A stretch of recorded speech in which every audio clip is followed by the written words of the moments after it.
Hey guys, welcome back to my channel. So I was just sitting here I'm like, what story should I tell? But I have one. I think it might be quick, but it's still pretty funny. This is this is in the month that I right before I went to treatment and got sober. And so this was in November of 2017. And Eric was locked up at the time, and I was living in a hotel by myself, and I was like doing all right, surviving, but I just knew that my time was coming to an end soon, and I knew I needed to get to treatment. I think I've told the story, but it was like Eric wouldn't talk to me because our plan was I was gonna go to treatment and get the girls back. We knew he was going back to prison, and I was supposed to go to treatment and get the girls back. And instead, I had gotten out of. We both went to jail at the same time, and I got released 30 days later.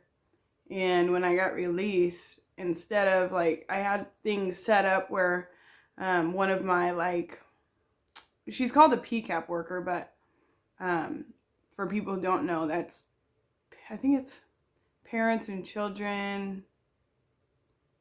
I don't know, whatever it is. It's like basically she's like somebody who kind of helps you.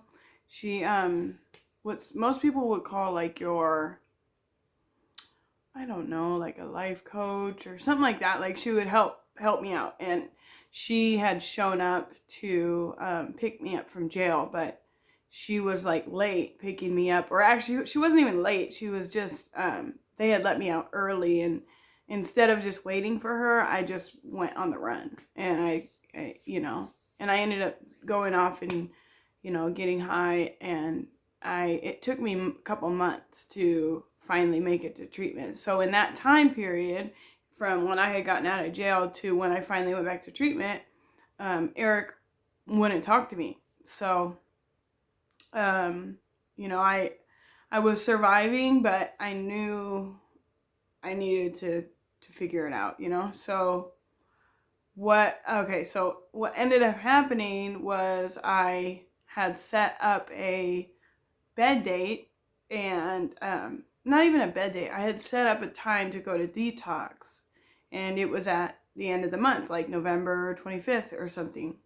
And when I had set it up, it was still like a month before that. So I just was basically trying to survive to the end of November. And I knew after that, I was going to try and get sober. So this was like, we were in November at this point. And my grandma, she always used to come find me no matter where I was at. She would come find me. And I had to look, sorry. I've been trying my best to not look in the reflection, but I had to make sure I was filming. But anyways, she would come find me and make sure that I was fed. Like she would always, no matter where I was at, she would come find me and like, and bring me food. I would get in the car, and she would like, where do you want to eat? And I would pick somewhere, and we would go eat. And so she had done that again this day. And at that point, I've always been somebody who eats, like, I don't want to say like compulsively, but like I'm somebody who like eats the same thing over and over and over and over until I get sick of it, right? So at this point in my life, I was on this like Arby's kick, right? Where I was eating like Arby's. I think it was like the number one. It was like the brisket sandwich thing, whatever. So anyways, and I would get the like apple cobbler or cherry cobbler, peach cobbler, some type of cobbler, and the curly fries. So anyways, at this day, I had two hotel. No, I didn't have two hotel rooms.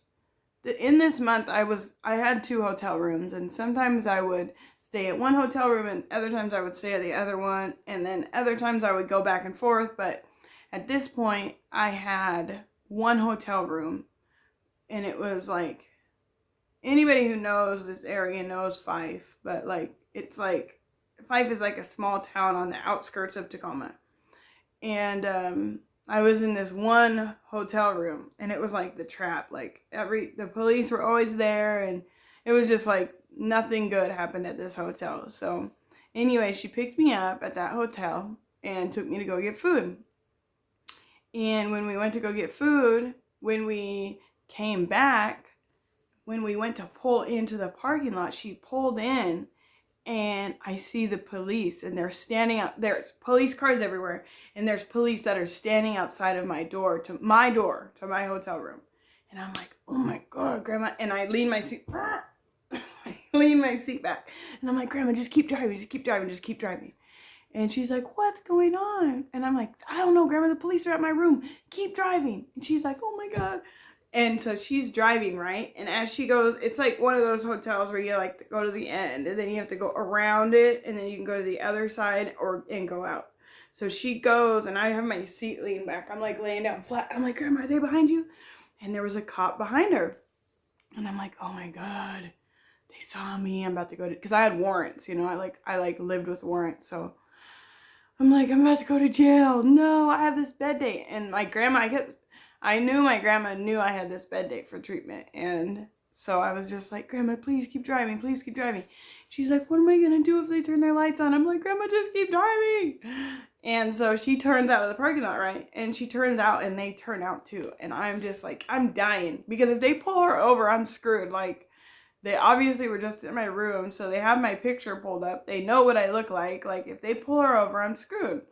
And so she keeps driving, and that cop ends up turning and going the other way. Like, he wasn't following us. I think he was just leaving at the same time.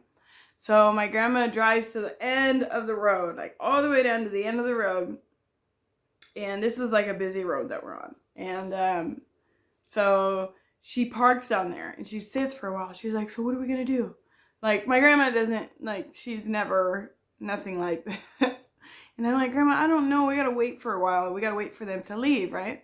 So we wait like 15 minutes, and we're just sitting there talking, and I'm like paranoid, you know, obviously I'm high, and I'm like, they're coming for me. But so eventually we end up heading back. She's like, they're probably gone. Like, let's go back.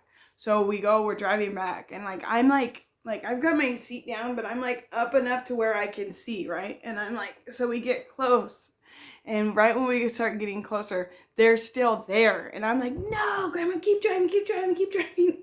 And my grandma's like, oh my, like, it was just one of the funniest things you can imagine. Because I'm like making my grandma run from these police. Like, my grandma is like not like this at all. So anyway, she drives down to the other end of the block, right? And we end up going by there one more time, and they were still out there. Like, at this point, we didn't pull in, so I wasn't able to see if they were still in front of my room, but there was cop cars all in there. Like, they were still there. It was very clear they were still there. So anyways, we go down to that end of the block, and then we go all the way back, and they're still there the whole time. And finally, my grandma's like, so what am I going to do? What are we going to do? Like, I think she was, if I'm not mistaken, I think she was willing to take me home with her and keep me there until treatment, but I wasn't willing to do that because there's no, there's no drugs there. Yeah, basically, there's no drugs there. Like, and I didn't have the, like, I've done it before, been able to, like, figure it out and go places and just make it happen, but I wasn't willing to at that moment. Like, everything I owned was in that hotel room, and I just, I should have taken her up on that offer, but I wasn't willing to. So I tell my grandma, I'm like, no, Grandma, just drop me off here, because we're right by a casino. I'm like, drop me off at the casino, and I'll just hang out there until it's late, and then I'll walk back, and hopefully they'll be gone. And so we get there, and I'm like, yeah, by the way, Grandma, there's a minimum. You can't just walk in broke.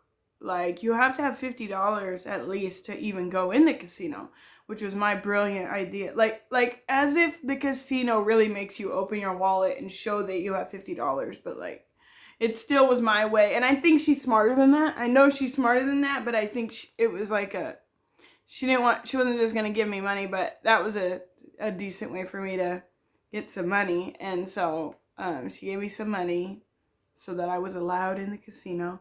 And I went in there and I just sat around and, played and played and played until, I just thought of another hilarious story, but I'll tell that one next. So I sat in there and played until it was dark, and I was like, okay, I think I'm safe to make it home, right? And so then I end up having to walk because the casino is like at the end of the road, and it's crazy because there's a casino on this end of the road, and then if you go all the way to the other end of the road, there's another casino. There's the Fife Casino and the Tacoma Casino. They're the same brand casino, but one is on this end and the other one is on this end. And my hotel was like right in the middle. So I left this casino to go back to my hotel. And I ended up having to, I went to the back, this is a busy road. So I went to the back of all of where these businesses were. And I felt like I was on like a freaking secret ops mission. I was tiptoeing behind these buildings. And then when I would get to a part where clearing, I would run, and then get behind the building. Anyways, it was a whole thing until I finally made it back to my hotel. And it was just the most nerve-wracking experience, because the whole time I'm like, okay, I'm making this whole trek home to my hotel and the police could still be at my room. I still don't know if they're there, but they weren't there. I made it back. I got in there and I was safe. And it's a funny memory now because I'm able to say my grandma ran from the police for me, but yeah, I just thought that was a cute, funny story that I would tell. But I know exactly what story. This is kind of embarrassing. I don't even know if I should tell this next story. Anyways, I'm going to end it here, make it short, and then I'll tell another story in my next one. Okay. Thanks for watching. Like and subscribe. Bye.